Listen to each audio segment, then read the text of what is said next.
Set up free, y'all.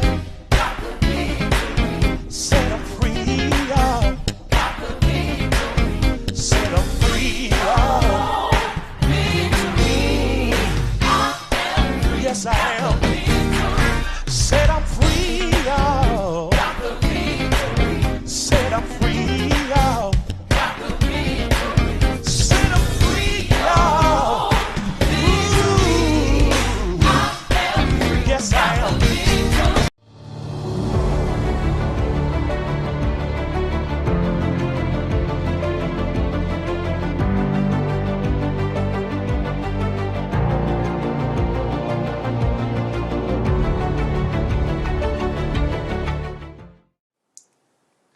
Good morning, good morning, good morning.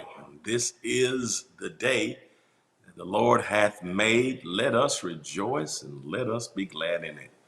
Welcome to Hope TV. I'm E. Dewey Smith. I'm one of our chief hope dealers here at the Hope TV, and I am absolutely ecstatic that you've tuned in to this segment of a deeper dive on this Friday, January the 14th. It's certainly a privilege and a pleasure, and I'm humbled and I am absolutely honored that you carve a portion out of your day to spend with us here at the Hope TV, where we're all about entertaining faith and we're all about presenting a daily dose of hope. We want faith that is entertaining, and that's as engaging and fun and informative and pushes us, that is comprehensive. And so we're all about entertaining faith, and we're all about giving that daily dose of hope and providing content that just is cross sections and a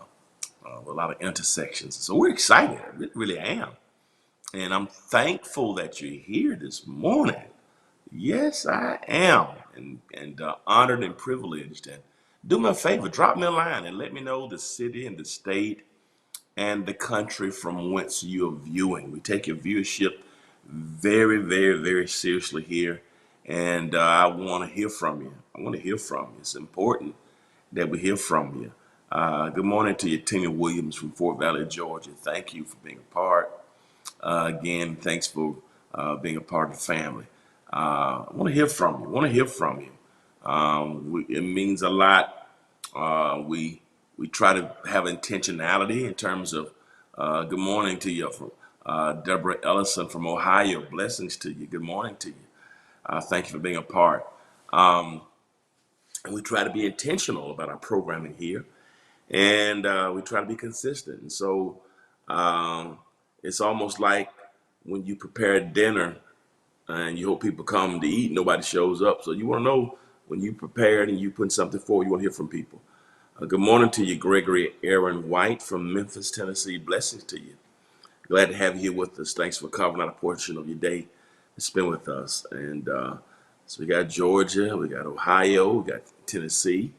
Anybody else, I want to hear from you. Anybody who's watching through Apple TV or Roku or Twitch or Amazon Fire TV. Of course, we're hearing from Facebook. Good morning to you, Duana, from North Carolina. Blessings to you. Glad to get to you. Uh, Hope you're feeling better up there in North Carolina. I've been trying to get. Duana's been a part of my ministry. Gee, man, 25 plus years probably now. No, over 20 years. Because I've been in Atlanta almost 18 years. That's amazing. She and her family were there with us in Middle Georgia, and until they moved away to North Carolina, still connected. Her and her husband and family these 20 plus, maybe 25 years, I believe. I don't know how long Duana you've been connected with us. When I pastored in Macon, blessings to you. I've been trying to get. Uh, Hopefully, I see the rest of the message. So we got North Carolina, we got Ohio on here, we got Memphis on here, we got Fort Valley, Georgia on here. Uh, Facebook got Geneva from Orlando, Florida. Oh man, the family's coming in this morning from everywhere. And that's wonderful, wonderful. Makes me feel good. I missed our morning due yesterday because I had a funeral at 10, and I didn't get a chance to pre-record it. I like doing these live where I can interact with you. So pardon me for not being able to be with you yesterday. But I had good morning to you, Tom, from Victorville, California. Blessings to you, Tom. Good to see you this morning. What a blessing to have you here with us this morning. Wow. Good to see you this morning, Tom. Glad you're here with us. Mhm. Yeah, y'all forgive me. I had to kill a spider. Little spider. I had to kill him. Y'all forgive me. Good morning to you, Duana. 1991. Oh my goodness. That's been 30 years. I knew 20. My goodness. Duana's been a part of my ministry, her and her family, for 31 years. Jeez. Isn't that amazing, man? Boy. And I missed you guys yesterday. You know, I started pastoring in 1990. I was in college. In 1990, I was in college, and Duana and her family, when they were in Warner Robins, Georgia, with the Air Force Base, they connected with my ministry in 91. So that's for my first year of pastoring. Oh my goodness, you know, it's been 32 years. Good morning. That's Daniel from Nigeria. Blessings to you, Daniel, from Nigeria. I can't wait to go to Nigeria. And I was invited to come a few months ago, but of course, due to COVID, it was not a good time for me. I look forward to coming. Never been to Nigeria. I look forward to coming.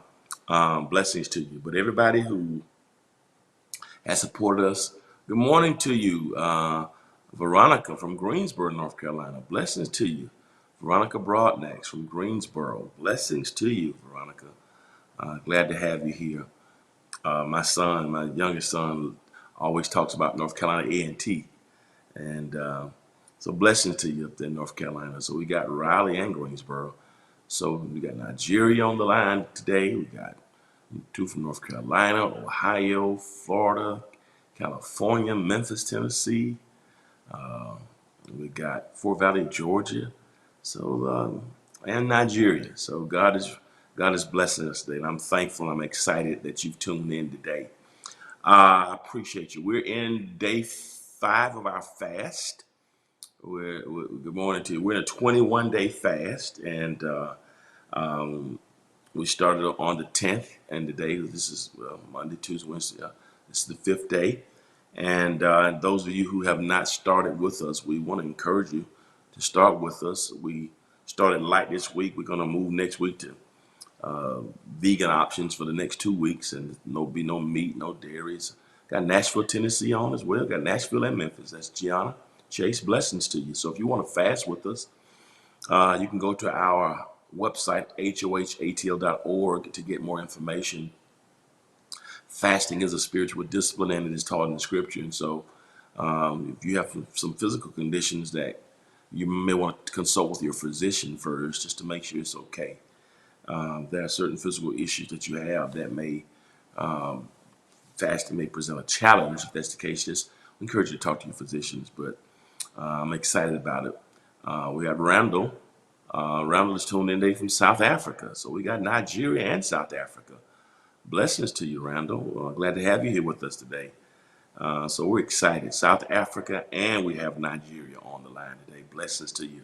So excited. Do me a favor while you're watching, everybody, if you can subscribe, like, comment, or share. If you can subscribe, like, comment, or share, means a whole world to us to help us get this word out. I'm excited about our conversation today. It's not going to be a lengthy conversation, but I want to share with you today. So subscribe, like, comment, share. Every time you share this link, you can allow others to get the message and a daily dose of hope as well.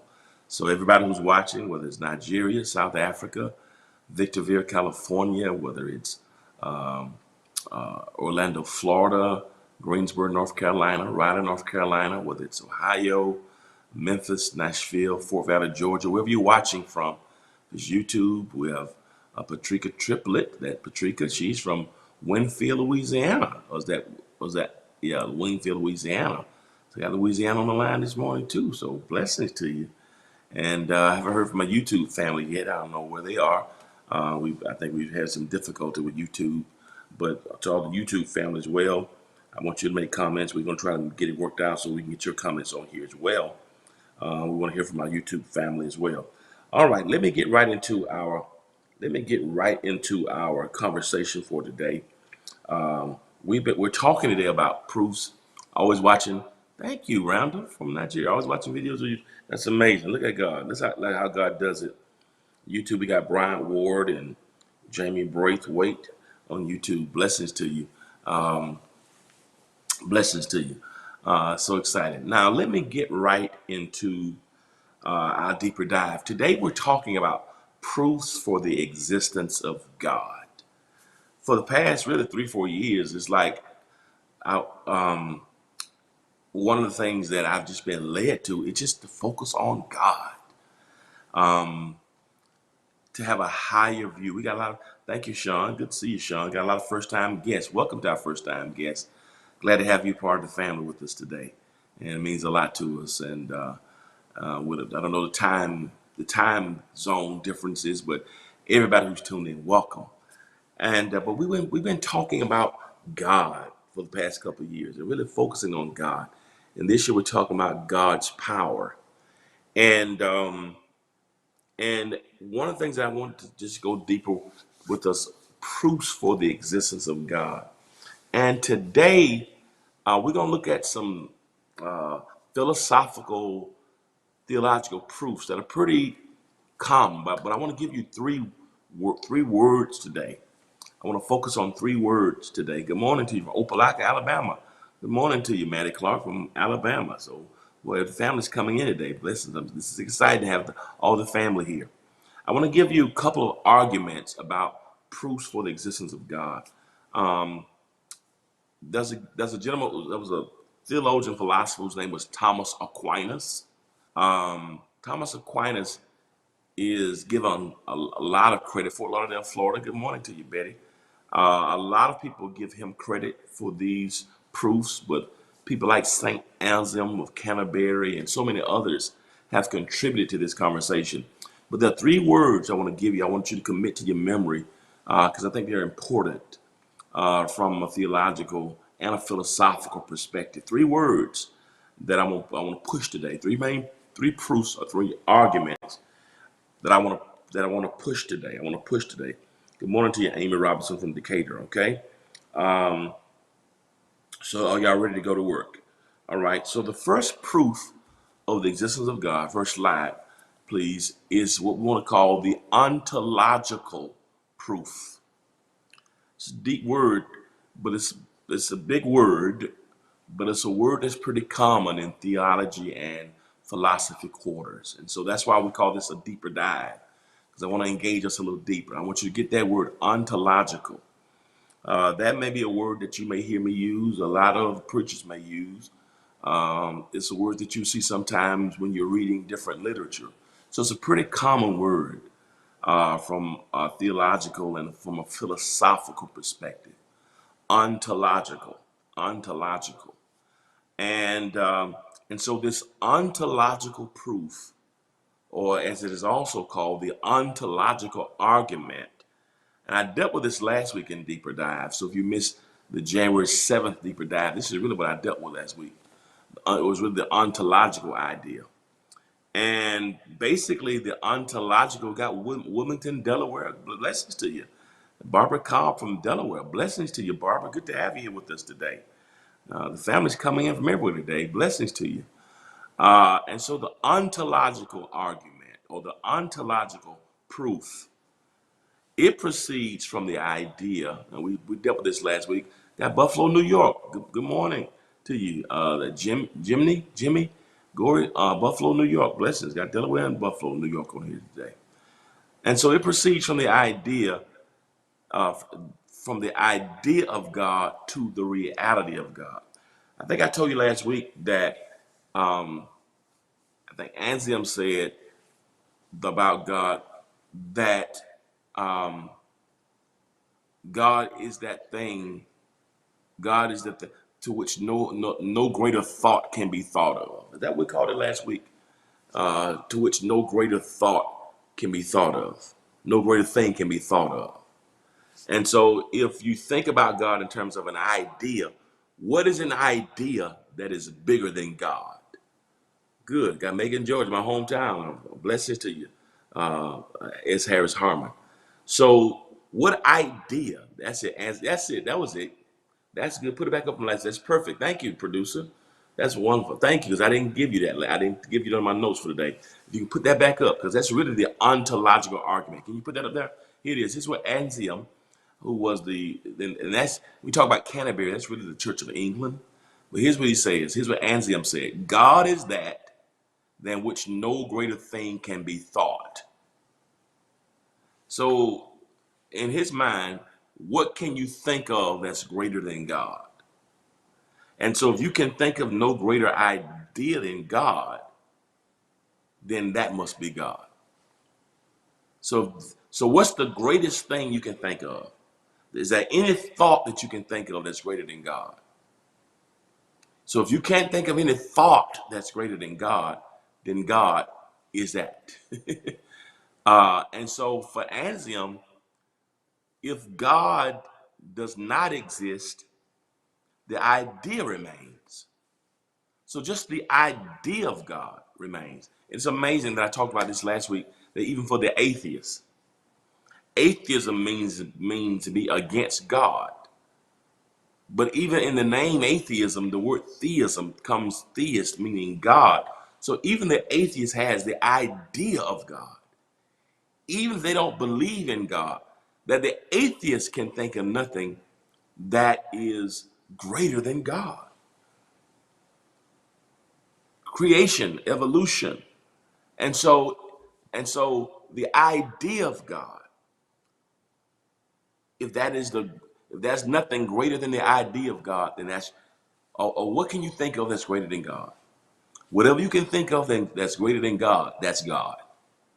God is that in which no greater thing can be thought.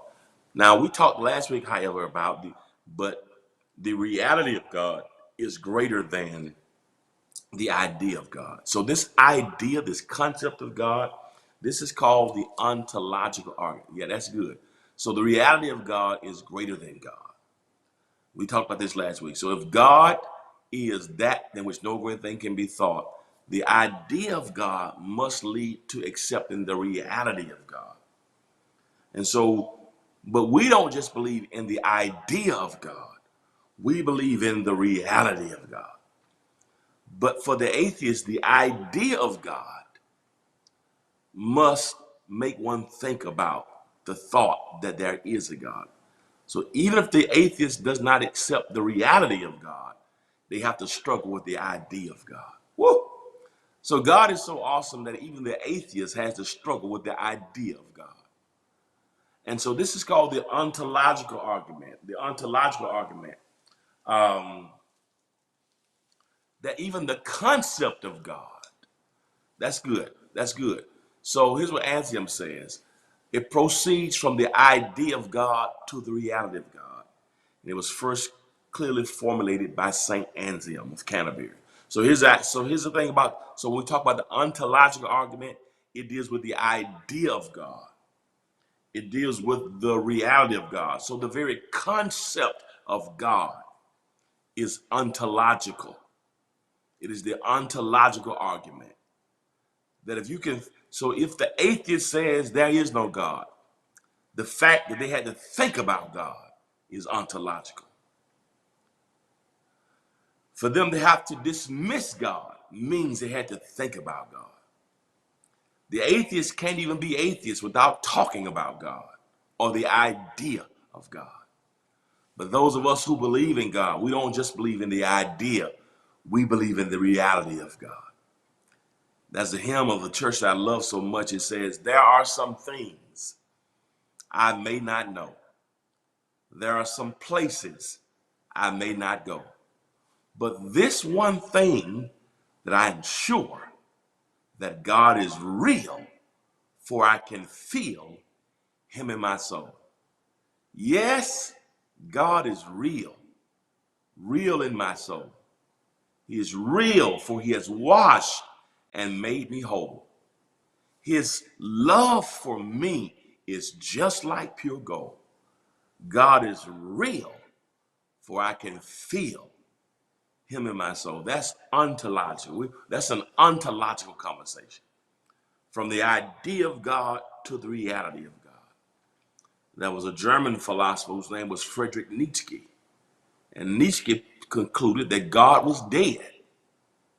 And Friedrich Nietzsche shook a lot of people up by saying God is dead. When he talked about what's happening in the world, but the God is dead theory. But even when Nietzsche said that God is dead, the very fact that you say God is dead, the very fact that you had to think about the idea of God. Even for Friedrich Nietzsche, if God died, God existed. That's ontological. It's the idea of God. So from the idea of God to the reality of God. So for the atheists who say there is no God, they still have to think about the idea of God. For Friedrich Nietzsche, who said that God is dead, if God is dead, that meant that God first had to have existence. So that's the idea of God. But you and I, we don't believe in staying stuck at the idea or the concept of God. We believe in the reality of God. So not just the idea, but the reality. But the reality. But the reality. We don't believe God is dead, and we don't believe with the atheist that there is no God. The agnostic is different from the atheist. The agnostic says we're not. The atheist says there is no God. The agnostic says we're not sure there is no God. Proponents of Friedrich Nietzsche, God is dead, they say there was a God, but he no longer exists. All of them have to struggle with the idea of God. You can't even not believe in God without struggling with the idea of God. And here's the thing about the atheist, the agnostic, or the Friedrich Nietzsche. They can tell you no greater idea than God. There's no greater idea than God. So even for those who don't believe in God, ontologically speaking, there's no greater idea than God. However, you and I don't just believe in the idea of God or the concept of God. We believe in the reality of God. So this is called the ontological argument, from idea to reality, the concept of God. Do y'all have that? Are y'all with me? I want y'all to make sure y'all got that. That's the ontological. I want y'all to commit that word to your vocabulary. The ontological argument. The ontological argument. Not just the idea of God, but the reality of God. The God is real. All right? So that is the ontological. Yes, we believe in the reality of God. But even for the atheist, if you talk to an atheist, just tell them, you might not believe in the reality of God, but you believe in the idea of God. And if you believe in the idea of God, if there's nothing greater than the idea of God, Anselm of Canterbury would say that God is that thing which no other greater thing can be thought of. If you can't think of anything greater than God, then that's God. So I get what he was trying to say, but I want to push it a step further. We don't believe just in the idea or the concept. We believe in the reality of God. You with me? Good morning to Loretta. So that's the ontological. Y'all get that word? Ontological argument. Those who believe in the idea of God versus the reality of God. That's called the ontological argument. Now, y'all with me? Y'all are we? Y'all so y'all got so do y'all have the ontological proof or the ontological argument? And y'all can, and everything I'm telling you, you can research what I'm telling you about this argument. You want further, I'm trying to simplify it for you, but to give you the gist of it. But it's a very common argument that's been around for centuries. That's why I want to give it to you so we can, even as we're talking about God, it's important that we know how to share our belief on God. Okay, that's why this is so important. So why do you believe in God? What are the arguments of God? Yeah, even when they don't believe in God, they have to acknowledge that's it, Patricia. Even when they don't believe, the atheists still have to acknowledge the idea. You're exactly right. That's how awesome God is. That even if you don't believe in my reality, you got to deal with my idea. Woo! even if you even if you're not conscious of me, you've got to be able to accept me. All right. Blame down. Andrew from Visiting Person. Blessings to you, Celeste from King George, Virginia. Blessings to you. Glad to have you. So that's so powerful that the atheist, the one who does not believe in God, still have to talk about it. The ones who don't believe in God still have to find ways to refute him. And that's something that you got to talk about somebody you don't believe in. That's awesome God is. Isn't that something? Most of the time, when you don't believe in something, you don't discuss it. But I'm so much on your mind. God is so much on their mind that they spend so much of their time trying to deny him and trying to refute him, talking against him and talking about because whatever has happened to them, they struggle. Maybe the pain in the world, maybe what they've been around, but they still have to deal with the idea. So this is the ontological argument. Okay, all right. But God is real. Now, I'm gonna go to the next argument. So y'all got ontological. I got two more arguments, and I'm gonna let you go. Okay. Now this one is called the teleological argument or the teleological proof. So we dealt with the ontological. Okay. This one is called the teleological. Teleological. Okay, just a big word. Teleological. Now, what does this mean? Teleological. All right. Good morning to you, Danetta from Silver Spring, Maryland. Blessings to you. God is. That's right, Danetta. God is. So the teleological, so ontological deals with the idea of God and the reality of God, the concept of God. That's ontological. So that's one proof, the idea of God, the concept of God. Now, this one's called the teleological. Now, it proceeds from the thought of design, design, design, by contrast with a much more specialized catalog of properties and end with the conclusion concerning the existence of a designer. Now, teleological argument, um, it it says that when you look at the natural things, when you observe the natural things, right? Um, when you look at the natural things, here's another word. Here's another phrase. If you can put this on the bottom of that same slide, here's another word that goes under the teleological argument. Uh, if you can put this under that same on the bottom of that, it's called intelligent design. Intelligent design. So intelligent design falls under the teleological argument. Thank you so much. My producer's off the chain. My AP's off the chain. All right. That's it. Intelligent design. So when you so so let me break this. So intelligent design falls under the teleological argument. Yeah, intelligent design. So what does that mean? Okay. The teleological. I want you to get these words. Now, I'm not just giving you these words, so I want you to maybe say these words and explain them. Yeah, this is a deeper dive. So this is systematic theology. If you went to a seminary course, you have to take this you have to go through this lesson. So I'm giving you stuff that you have to go through if you took a lesson on philosophy or even in seminary. Intelligent design. Now, so the argument is the teleological argument, but intelligent design falls under this argument. Let me give an example of the intelligent design. If you look at the sun and the moon and the stars, intelligent design. If you look at the oceans and the seas and, 80% of the earth's surface is water, you know, how how how the oceans recede. Um, I preached a sermon last year about the theology of the oceans, which was one of my favorite sermons of 2021, right? And how the Pacific and Atlantic Oceans meet and the color is different, right? It's really fascinating when you think about it.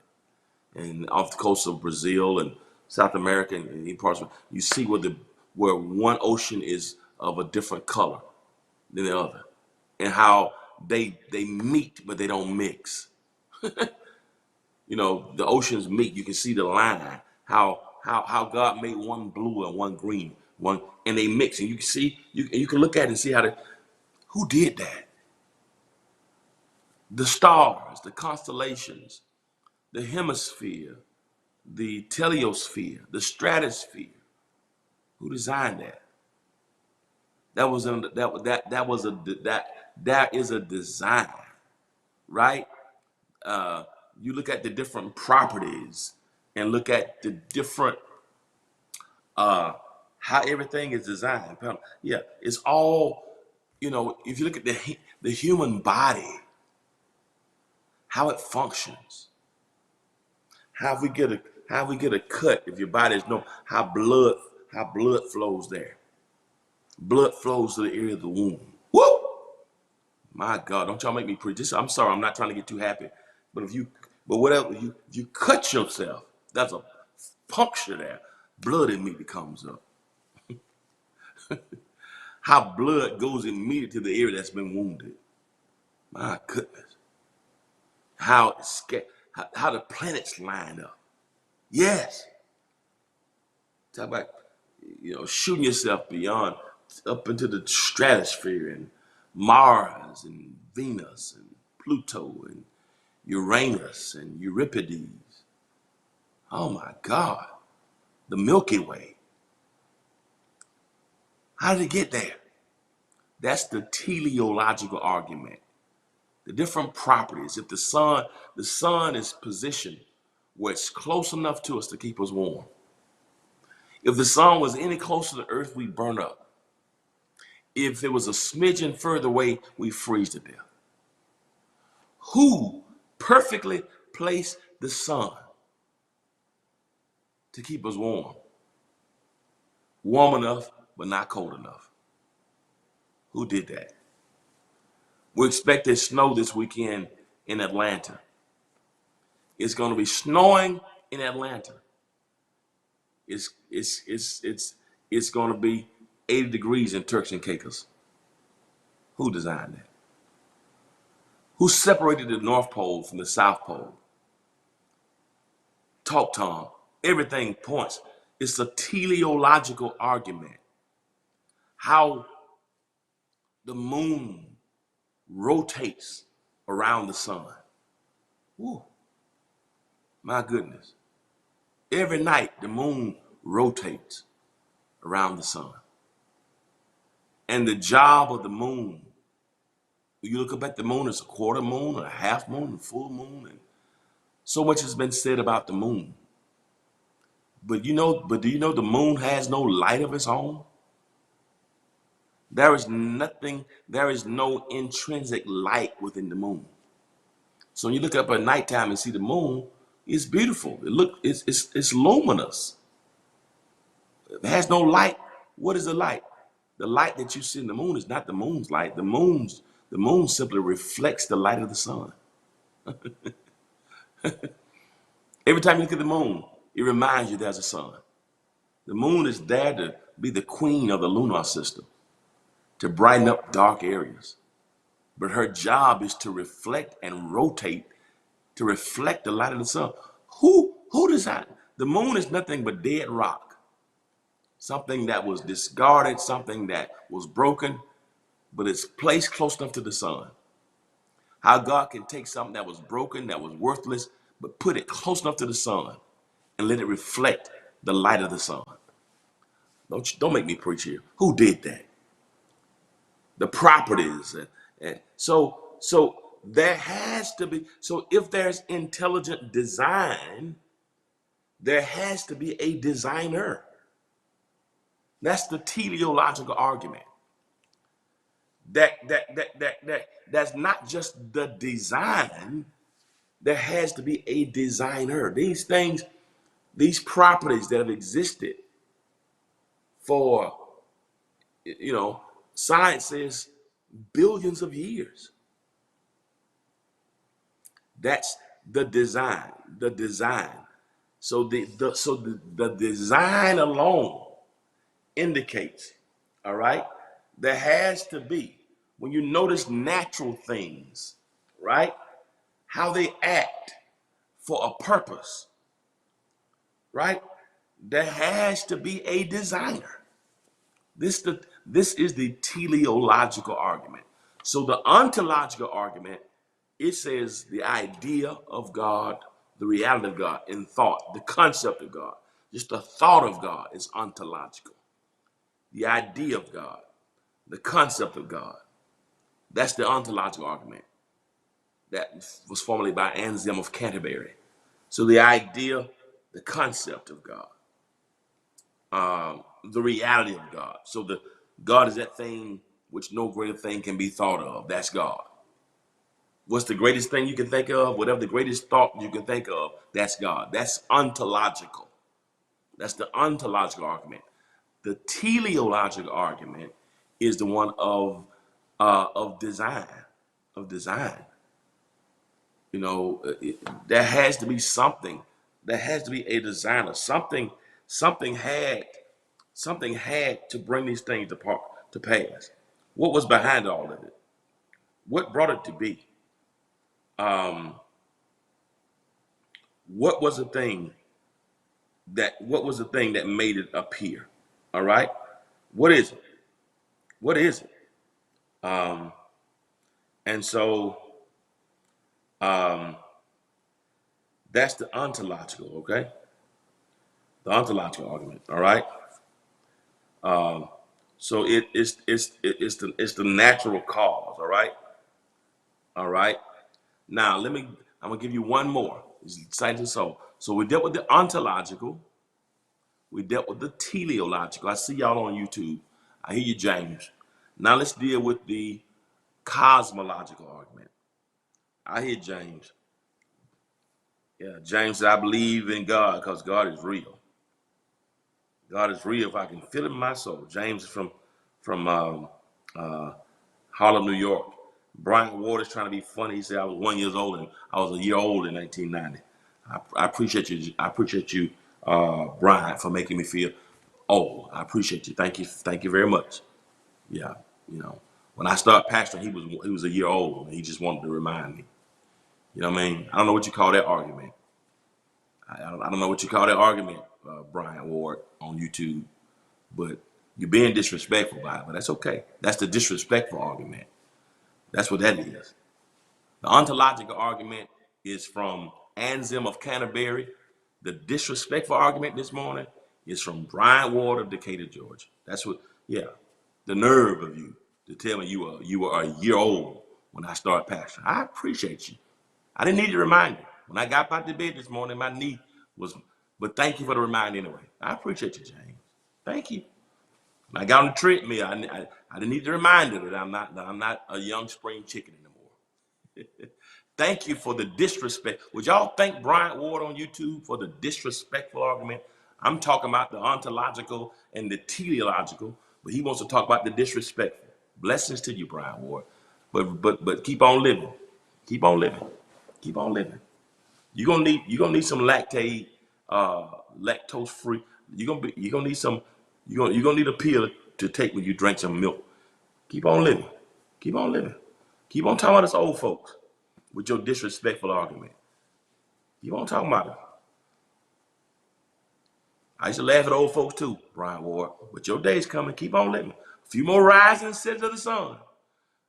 Your knees gonna start to agree. Your body gonna tell you, yeah. Your knees gonna tell you when it's gonna rain. You don't need the weather report. But let me get back to my argument since Brian Ward has veered us off into the disrespectful argument. All right, so the ontological argument is the idea of God.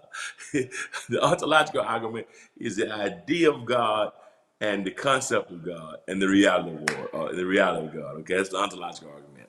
Now, the teleological argument is the idea of, as I said to you earlier, the design, the natural sciences.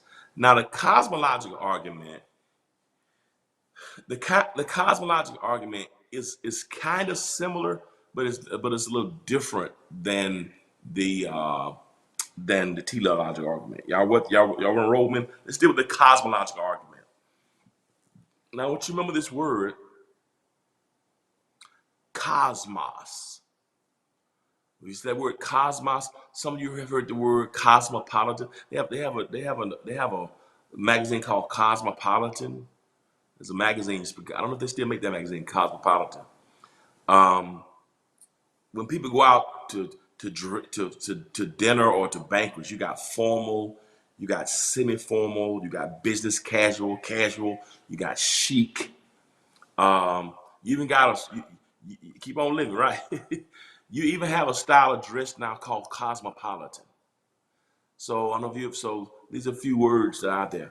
But the word cosmology or cosmological, the prefix on the word is cosmos, a cosmos, cosmos. It's really a Greek word, and it means world. It means space. It means the space. Cosmos.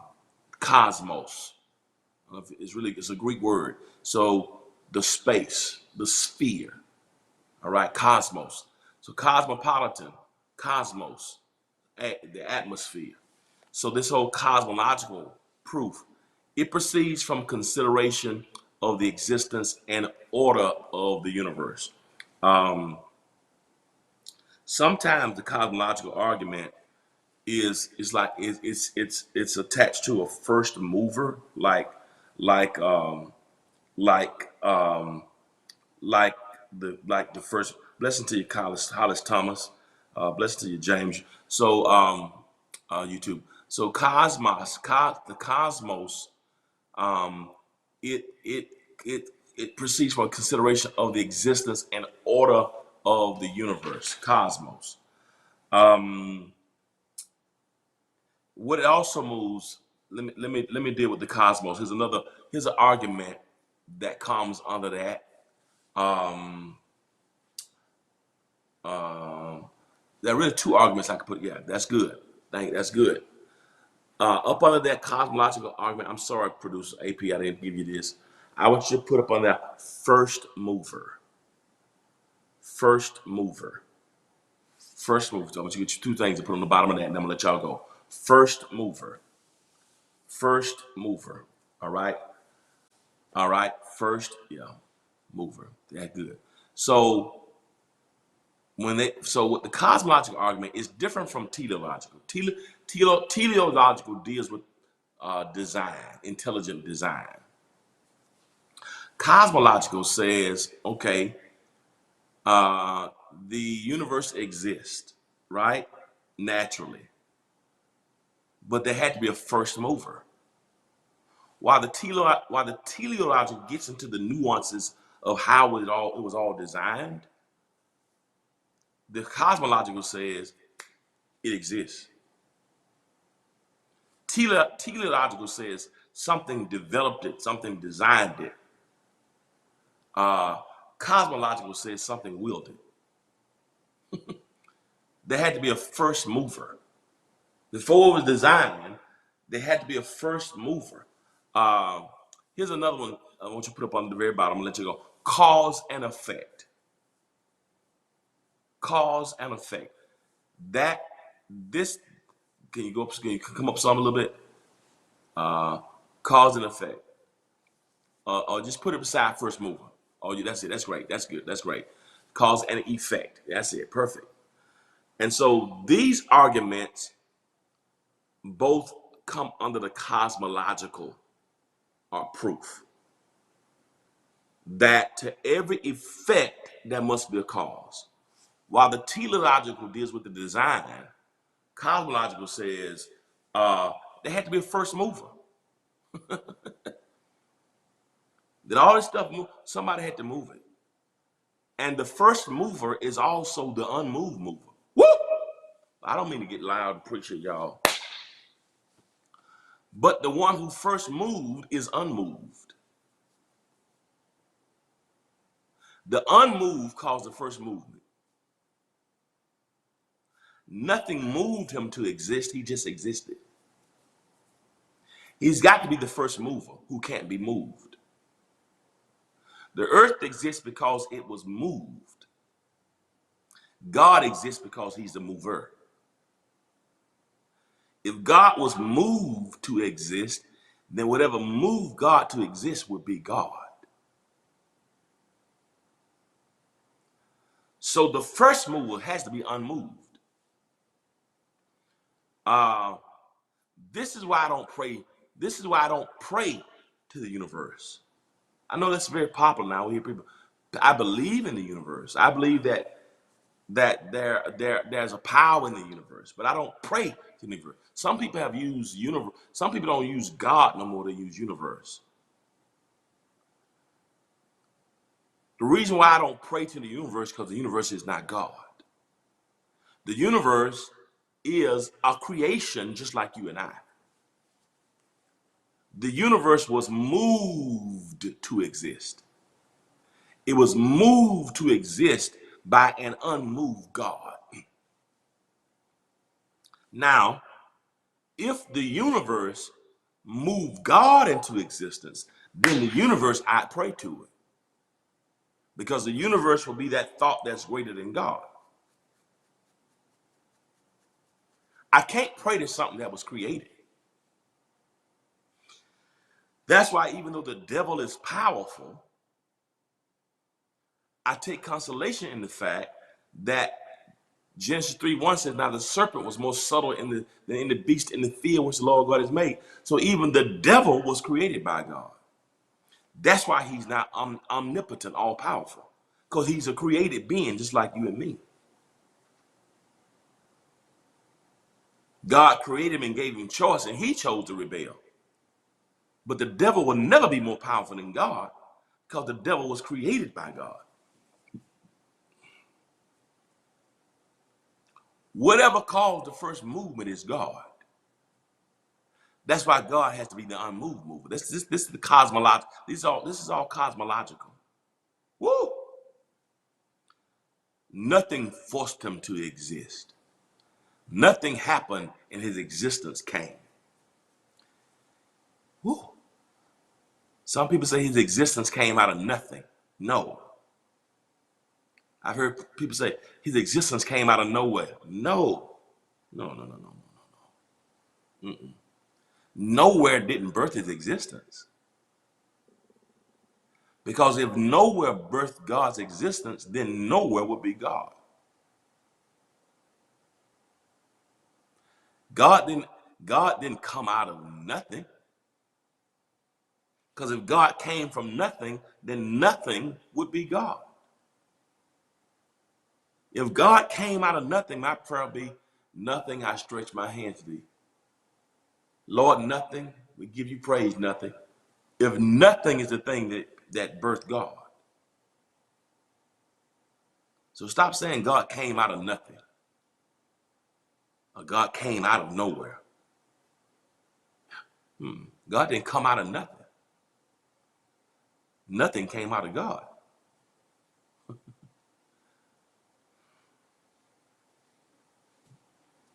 Are y'all listening to me here? A lot of metaphysics teach, yes. God came out of nowhere. No, God didn't come out of nowhere. God existed before there was nowhere. God came out of nothing. No, God didn't come out of nothing, because if God came out of nothing, nothing would be superior.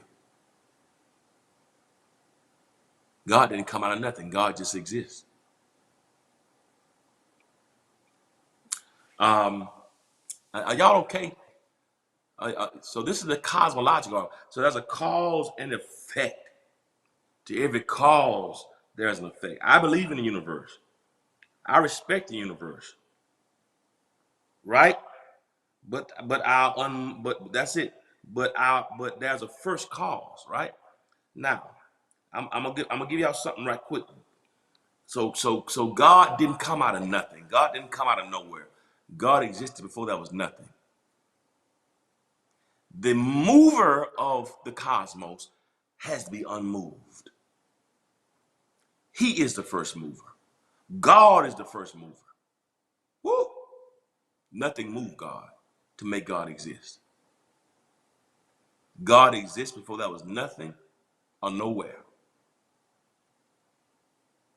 Everything ex nihilo, everything that exists came out of God. That's why I can respect the universe. And I believe you can put things into the universe, they come back. There are laws that govern the universe. We should treat the universe. There are principles that govern the universe. But the universe is not the ultimate God. There's a God of the universe. Now, let me share something with you right quick. And I'm gonna close with this. The cosmological argument, the first mover. Nothing didn't produce God. God didn't come out of nowhere. God didn't come out of nothing. God is the first mover. This is the cosmological argument, right? The existence and the order. Yeah, see that proceeds from a consideration of the existence and order of the universe. Teleological deals with the design, intelligent design. Cosmological deals more with order. That's a good way to put it, to distinguish. Both of them are natural, but while the teleological is more with the design and noticing the designs of nature and the earth and the universe. Teleological is more design. Cosmological is more the order, the existence and order. How are things ordered? All right. Now, God is the first. That's it. Now, I want you right quick to do me a favor. I'm gonna give you this thing, and I'm gonna push you a little bit with scripture. But I want you to get it. It's really Genesis 1:1. It's really Genesis 1:1. I want to drop this on you right quick because it really, for me, when I look at this, it really helps me to convey this point. I'm gonna push you just a little bit on this, but it's Genesis 1:1. Producer, if you can find that, we're talking about the order of the universe, the order of existence. The cosmological argument, if you consider existence and consider order, I'm gonna share with you something in Genesis 1:1 that many of us probably haven't paid a lot of attention to. But y'all know I'm very anal with stuff like this, and I'm very, what's the word? You know, I'm very tactical, and technical and analytical. And I want to break this down for you right quick before I go, because it goes under the cosmological argument and the order of existence. Now, here is a problem, and with you helping, bless you, Clarence Ross, blessings to you. Blessings to you. Teresa Reese, blessings to you on YouTube. Janice Wilson, blessings to you as well. Bryant Ward, you still on here? Yeah, I'm gonna be analytical. That's the unmovable is the first mover. That's the unmovable. That's it. Love it, Tasha. Now let me tell you why we have to be careful with a scripture. Now don't y'all back up off. But this is one you got to be careful with philosophically, and also theologically and etymologically. Etymologically, is the wording. Philosophically is the thought. Theologically is the concept. So this scripture has implications that are theological, that are philosophical, and etymological. But I want to look at this because it's very, very important that I think it'll help convey the point I want to make. We have, many of us who've been in church, we've read this, we've heard this. It's the first scripture in the Bible. But sometimes I think we unintentionally miss it because we don't dissect it properly. We don't exegete it properly in Hebrew. And I think it's cosmological. It goes to the cosmological idea. Y'all stay with me now. Now here is the issue with the English in Genesis 1:1. Remember, it's written in Hebrew originally, but we understand it from an English perspective. When it was translated from Hebrew and Greek to English, here's how they came up with it. In the beginning, God created the heaven and the earth. Okay? In the beginning, God created the heaven and the earth. In the beginning, God created the heaven and the earth. In the beginning, God created the heaven and earth. Okay? Many of us have heard that. We've read that. We read the Bible. But I'm challenged by that. I want to challenge you by that. The issue that I have with that English translation, theologically, philosophically, and etymologically, is that the first thing we see in the Bible, in the English version, is not God. The first thing we see in the Bible is a reference to time.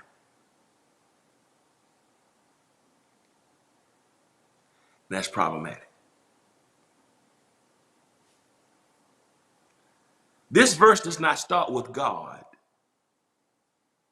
This verse starts with in the beginning. Let me tell you why it's very nuanced here. Because the first thing that we should start with theologically is not time. The first thing we should start with is God. See, if you put time in front of God, if your foundation is time, then you get impatient, then time will be your mind. That's why we get impatient. We have no patience because everything's on time. We want to own our time. But the Hebrew, when you read it, the Hebrew doesn't say in the beginning God. When you read this in the Hebrew says God in the beginning.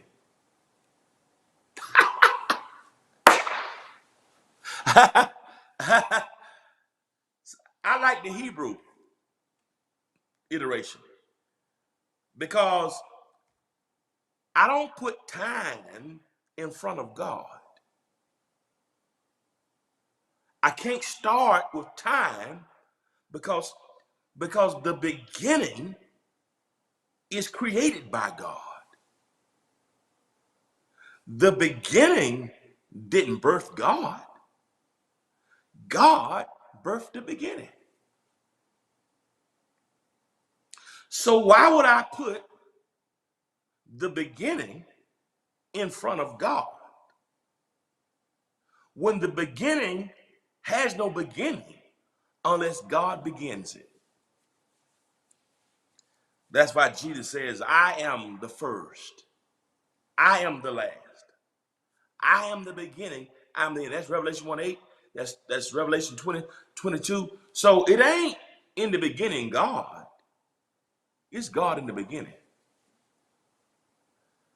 Don't start your theology off with time. Because God stood before time to create it. God stepped into time to redeem it. And then God stepped back outside of time to watch over it. Why would I start with time when he's eternal? Eternity precedes before time. In the beginning is a reference to time. Eternity has no beginning. It's just eternal now. So I know we read that verse in the English, in the beginning, God. But how you need to understand it theologically is God in the beginning.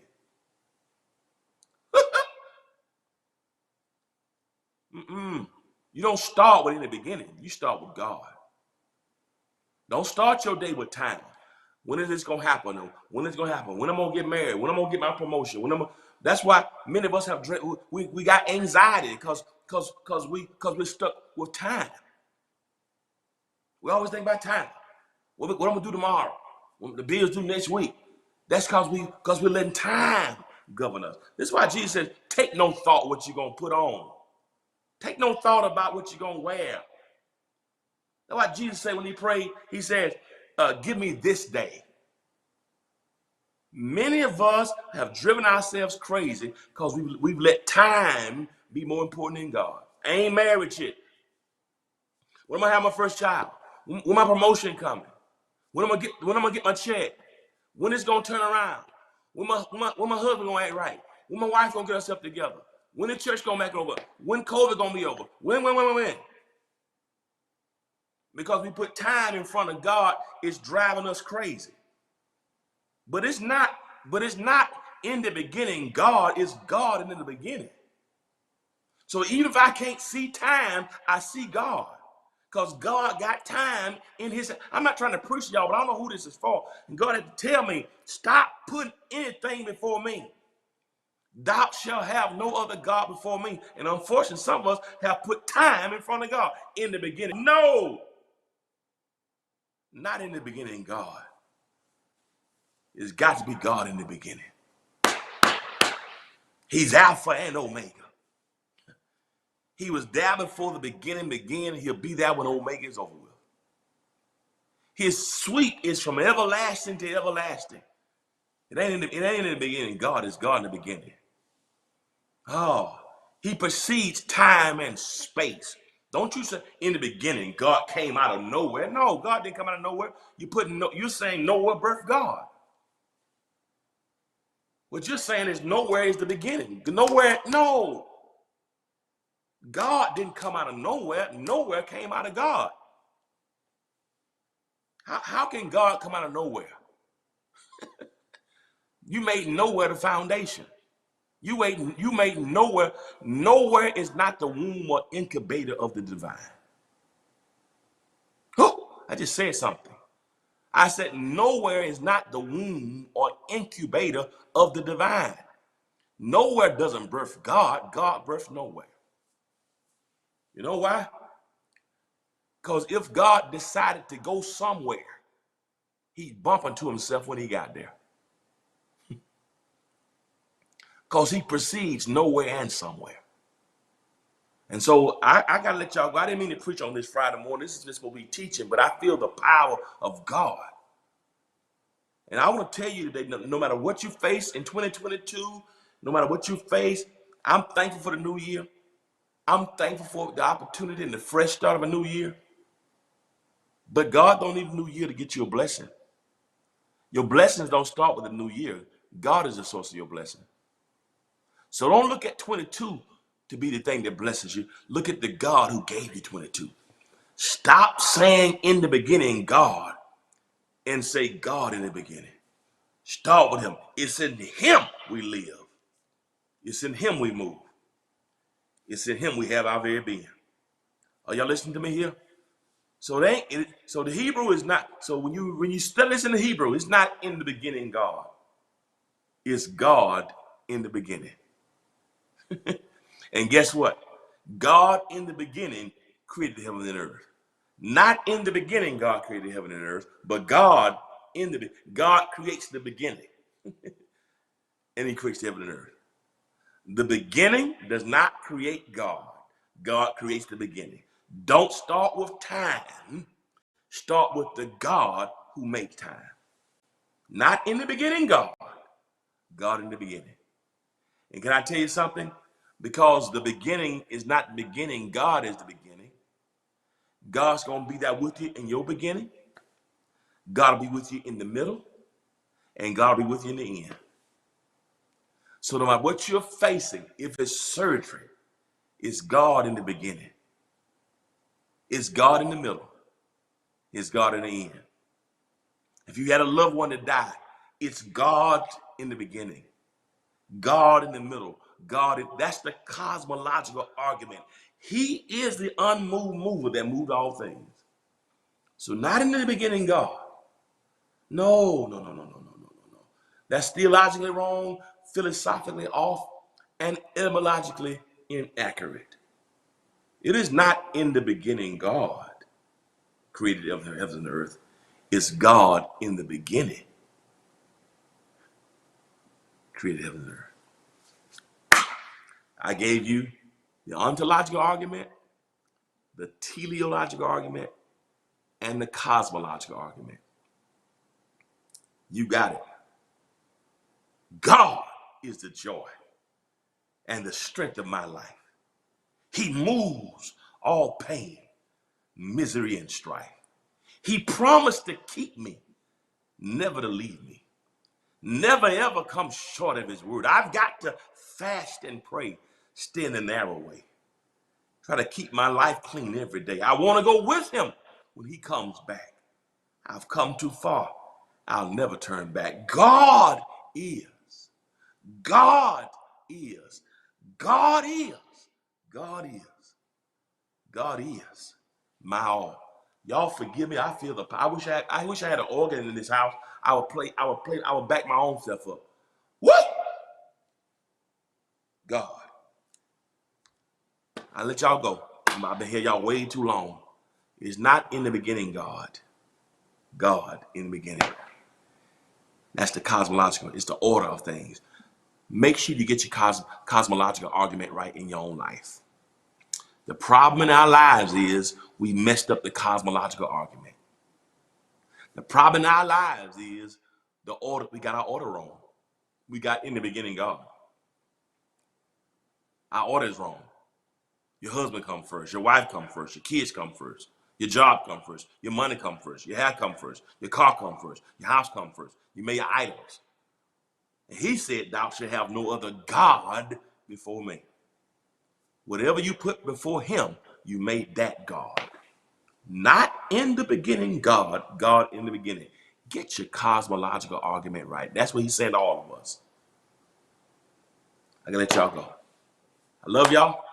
I'll be back tonight. We're gonna laugh tonight. I preached today, so tonight we're gonna laugh. I got Friday Night Live tonight at 11 p.m. Y'all wanna laugh? Get your nap. Tune in tonight. I'm gonna be funny. I got a funny show for y'all tonight. Bless you, Donetta. But y'all got that? Not in the beginning, God. God in the beginning. Put it God in your beginning, put God in your middle, and put God in your end. And you watch God. That's why Solomon says, trust in the Lord.